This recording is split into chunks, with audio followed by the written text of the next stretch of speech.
This is Gavin Syme from Perthshire Online, and I'm happy to be here with Helen MacKinnon from PKAVS, who's just returned with the team from the Etna Challenge. Hi Helen, how are you doing? Hello, I'm fine, thank you, just recovered.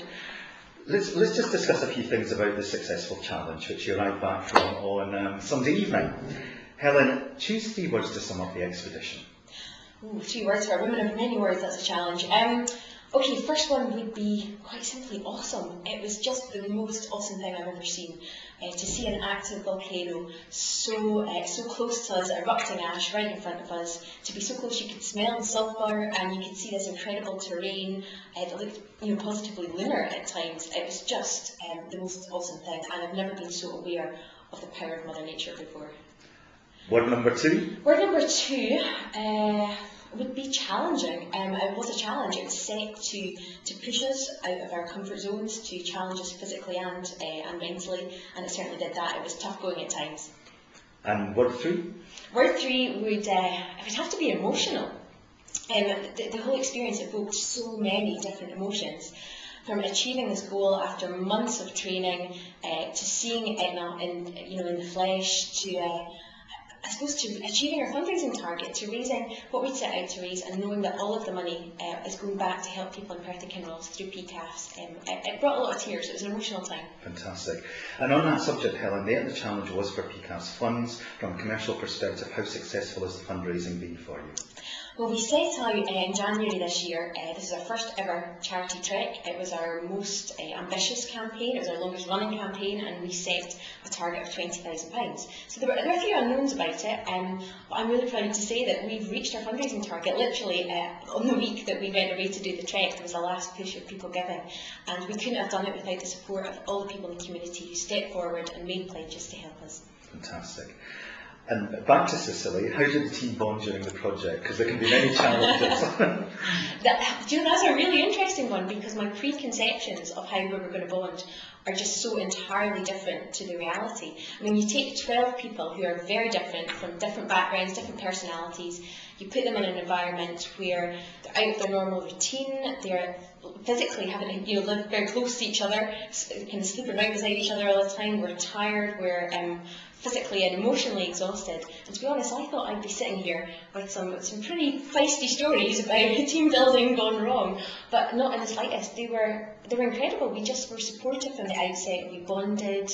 I don't think there was one cross word said between anybody. So I don't know what it is. I mean, we're all different people, but whether it's working in the voluntary sector, we're a very dynamic, creative, caring environment, and it seemed to work. We sang, we danced, we laughed our way right to the summit. It was just brilliant. And on that subject, how about one memorable highlight, both a formal one and an informal one from the few days away? Oh, well, I think everybody would agree that the summit day was definitely the highlight for us. To get as close to the summit of Mount Etna as anybody could at that time because of the restricted access it had, we felt really privileged. And then afterwards we trekked to one of the high points of the volcano, where we sat and watched over this vast volcanic basin. It used to be a centre of an eruption.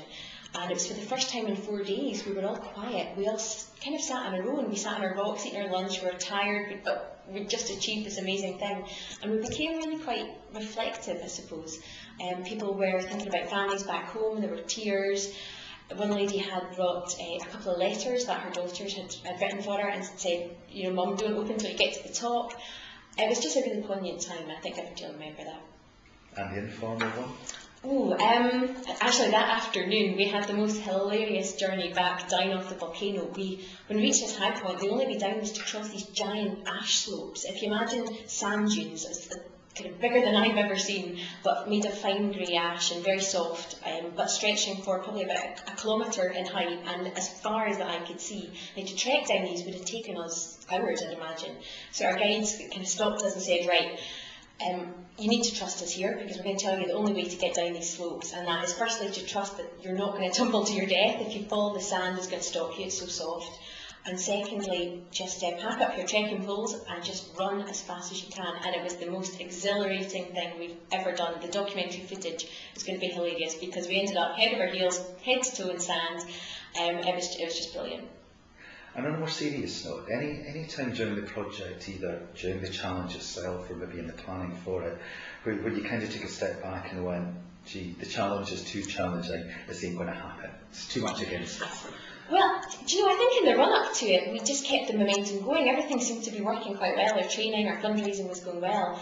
Probably the only time was actually when we first arrived in Sicily, and we were told by our guide, just when we came off the plane, that the volcano was so volatile at that point in time, and that the summit area had been completely closed off. There was just a 300-metre no-go restricted access zone, which hit us like a bolt out of the blue because we had no advanced knowledge of that. So for the kind of first 3 or 4 days of the trek, as we were going round the volcano, it was always niggling in the back of our minds, would we actually get to the summit and see the bit that we were really wanting to see? And anything that you would do differently again? If you were to do the expedition again, anything different in the planning or well, execution? I think, I mean, like any event, you know, you have learning curves. I think with this particular one, I probably wouldn't pick such an active volcano next time. But yeah, I mean, it went well on the whole, it really did. I think looking to the future, without saying too much about future plans at the moment, I think for next year we'd like to have a challenge that was much more accessible to a wider number of people back home. People were great at coming on board and fundraising for us, but there was only so many of us that actually did the challenge, and I would love to have more people feel what we felt and go through that process of achieving something amazing. So I want to do something much more closer to home next time. Good. Typically in this type of project, Helen, you see people that you know in a very different light, and they see themselves very differently. What do you think the team themselves got out of it? Well, I don't think I want to speak personally for any particular member of the team, but I know that everybody took something personally away from it, whether it was just improved health and fitness through all your training, or it was just having the confidence to set out to achieve goals, and hopefully that will encourage them to set goals in the future. If I take one of my colleagues, Anne, she's a grandmother, she's 60, she's got 4 grandkids, and there were times in the run-up to this she thought, I'm not going to be able to make this. And her grandson actually said to her at one point, Granny, will you be able to take me up a mountain? And 6 months ago she thought, no way can I do that. Now she's been conquering Munros across Scotland, so she says, yeah, I can take you up a mountain. And anything personal from a Helen perspective, anything from within yourself, where you feel you've found yourself in some way? Yeah, it affected me on a really deep emotional level actually. I think on one hand, since I was a tiny kid, I have been absolutely fascinated by Mother Nature. Fascinated by earthquakes and volcanoes, space and the weather, a bit of a science geek like that. So for me, seeing Mount Etna in the flesh was so just overwhelming.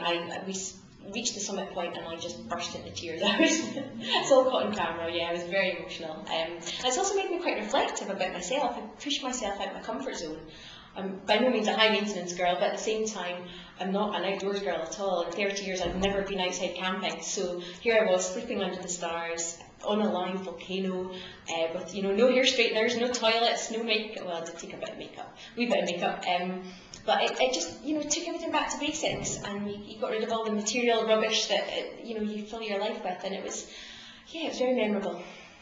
And in closing up, any thank yous you want to, or any messages you want to sound at this stage? Well, I would just like to say the most heartfelt thank you to everyone who supported this campaign through their donations, through their in-kind support, or just through keeping track of our progress on Predator Online, and to Predator Online yourselves for helping us all the way.